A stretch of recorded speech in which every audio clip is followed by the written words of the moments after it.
नमस्कार दोस्तों, मैं हूँ ऋचा सिन्हा, एक बिहारन, और मेरे चैनल पे आप सभी का स्वागत है। तो दोस्तों, कैसे हैं आप सब?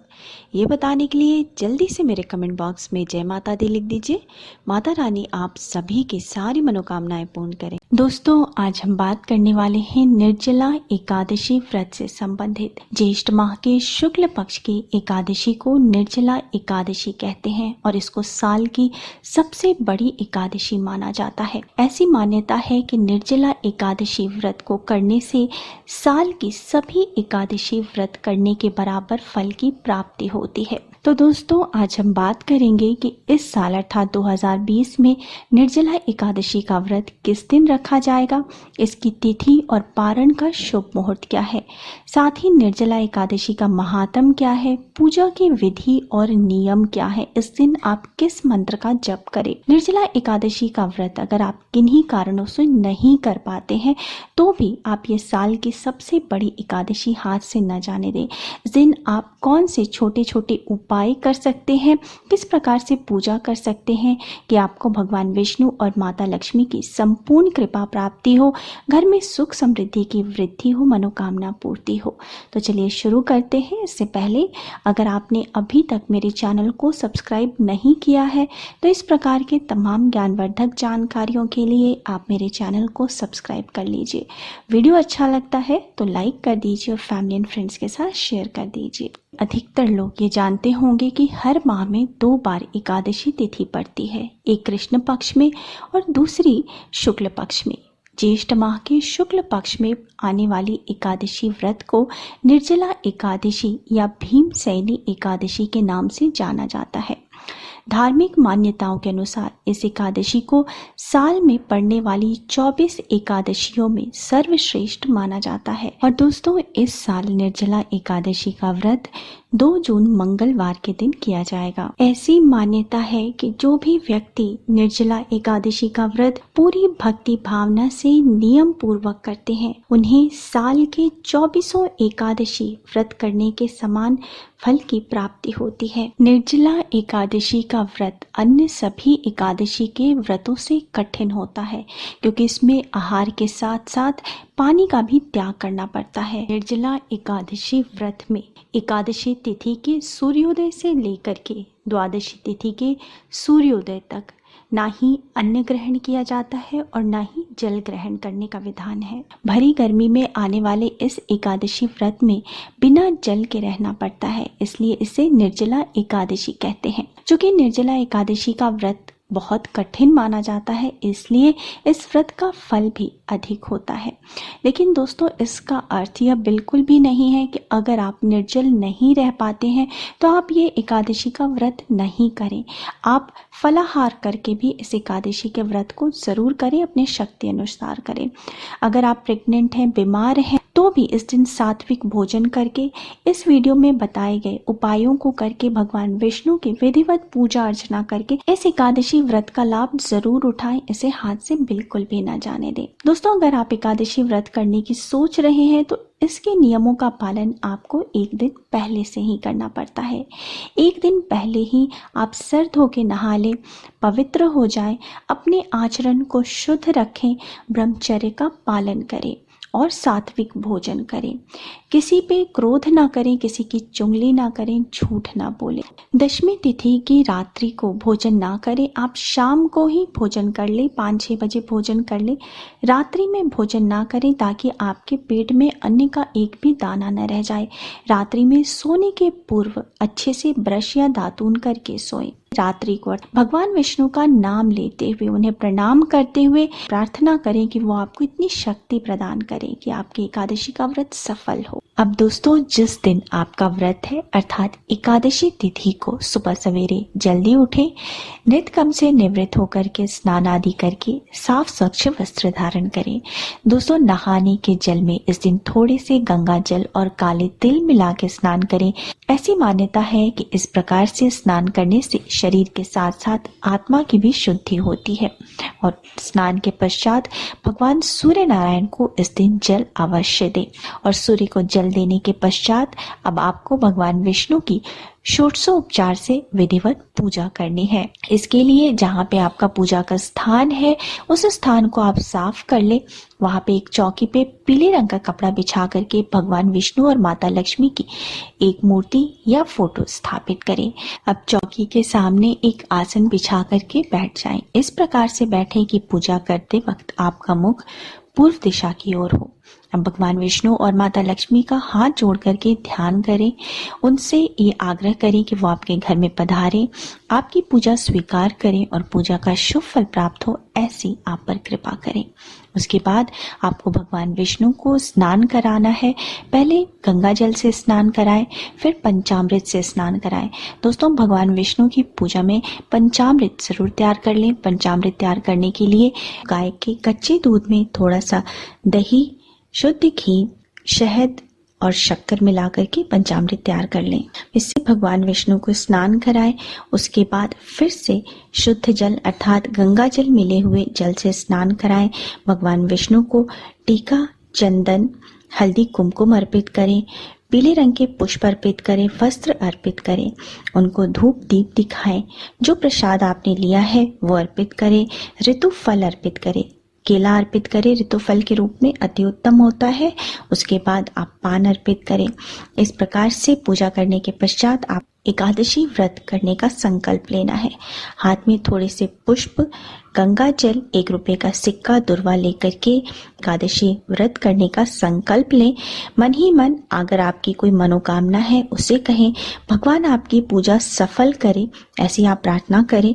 और पूजा में अगर कोई गलती हो तो उसके लिए भगवान क्षमा करें। ऐसा कहते हुए आपने हाथ में जो चीजें ली हैं वो भगवान विष्णु के फोटो के आगे या मूर्ति है उसके आगे रख दें। आपको भगवान विष्णु की आरती करनी है। भगवान विष्णु की पूजा में आपको कुछ बातों का ध्यान रखना है कि जो पुष्प आप अर्पित करें या जो वस्त्र अर्पित करें वो सब पीले रंग के हों। फल में अगर आप भगवान विष्णु को केला अर्पित करते हैं तो वो अति उत्तम है। भगवान विष्णु को केला अति प्रिय है। जो प्रसाद आप अर्पित करें वो भी पीले रंग का हो।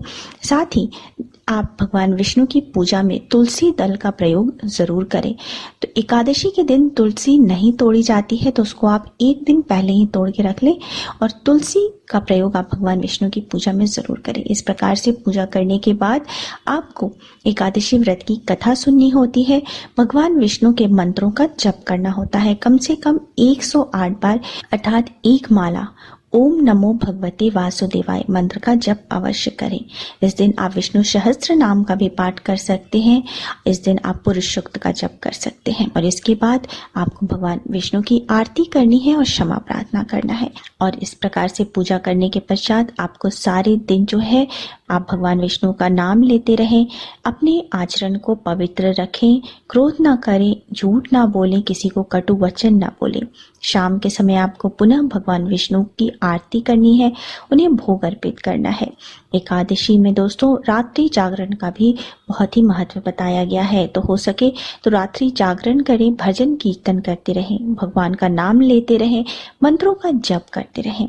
और द्वादशी तिथि को भी सुबह सवेरे जल्दी उठ के स्नान आदि से निवृत्त होकर के भगवान विष्णु की विधिवत पूजा करें। दोस्तों, इस प्रकार से पूजा करने के पश्चात आपको अब एकादशी व्रत का पारण करना है। पारण करने के लिए पहले ब्राह्मण को दक्षिणा दें, दान दें, ब्राह्मण को भोजन कराएं और उसके बाद आप स्वयं भी भोजन करें। अब आपको मैं निर्जला एकादशी के दिन किए जाने वाले उपाय बता देती हूँ। दोस्तों, उपाय बताने से पहले एक और विशेष बात, जो प्रश्न हमेशा किया जाता है कि महिलाएं मुश्किल दिनों में इन उपायों को कर सकती हैं या नहीं। दोस्तों, ये सात्विक उपाय हैं, भगवान विष्णु के उपाय हैं। इन उपायों को आप मुश्किल दिनों में नहीं कर सकते हैं।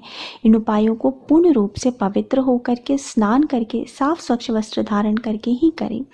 अगर महिलाएं पीरियड में है तो घर के कोई अन्य सदस्य इस उपाय को कर सकते हैं। दोस्तों, कुछ उपाय होते हैं जो हर एकादशी तिथि को करना अत्यंत ही शुभ और लाभकारी माना जाता है। वो मैं आपको हर अपने एकादशी की वीडियो में बताती रहती हूँ। इस वीडियो में भी बताऊंगी, साथ ही वो विशेष उपाय भी बताऊंगी जो कि आपको खासकर निर्जला एकादशी के दिन अवश्य ही करना चाहिए। अब दोस्तों, सर्वप्रथम जैसा कि मैं हमेशा बताती हूँ कि एकादशी तिथि को माँ तुलसी की पूजा अवश्य करनी चाहिए। तो एकादशी तिथि में आप भगवान विष्णु को जो भी प्रसाद अर्पित करें सब में तुलसी पत्र अवश्य रखें।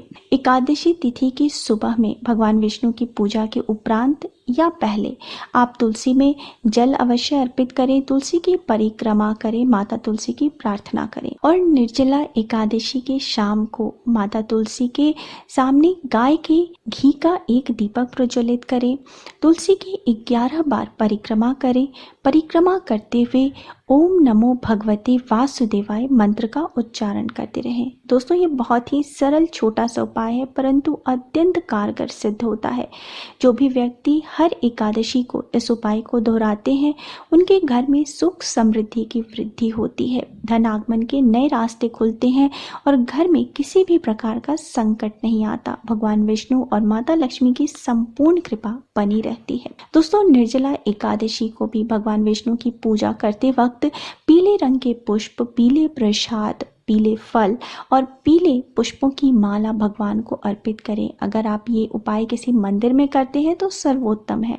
अगर मंदिर में नहीं कर सकते हैं तो आप घर में करें। इसके बाद विष्णु सहस्त्र नाम, पुरुष सूक्त या आप भागवत गीता का पाठ कर सकते हैं। अगर इतना नहीं कर सकते तो सिर्फ ओम नमो भगवते वासुदेवाय का मंत्र जप करें कम से कम 108 बार। दोस्तों, इस उपाय को करने से व्यक्ति की मनोकामनाएं पूर्ण होती हैं।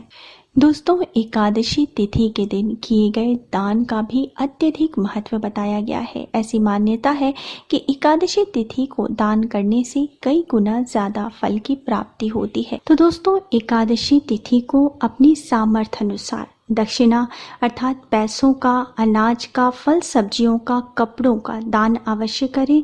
अगर ये पीले रंग के हों तो सर्वोत्तम है। निर्जला एकादशी का व्रत जीव जंतु और मनुष्यों के जीवन में जल की महत्ता को दर्शाता है।